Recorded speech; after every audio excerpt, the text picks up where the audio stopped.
Diabetes ఉంటే high cut అయినా మీకు మరిచేపోయావా మనసా మారిపోయావా. ఒక నవరసాల ర్యాపిడ్ ఫైర్ రౌద్రం కాదు, భయానకం. అవి కాదయా. నవ్వు ఆపుకుంటున్నావు కదరా. కరుణ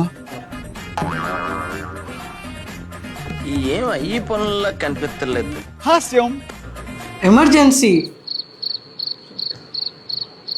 next you to keep us. Diabetes అంటే 60+ పేషెంట్స్కే వస్తుంది ఎలా మీరు అనుకుంటున్నారా? దుబాయ్ స్టేట్ మీకు దండం పెడుతుందా? చాలా యంగ్ అడల్ట్స్కి వూండ్ హీలింగ్ అవ్వట్లేదు. ఎలాంటిది ఏమైనా ఉంటే డయాబెటీస్ లాస్ట్ మళ్ళీ చెప్తాను. నమస్కారం.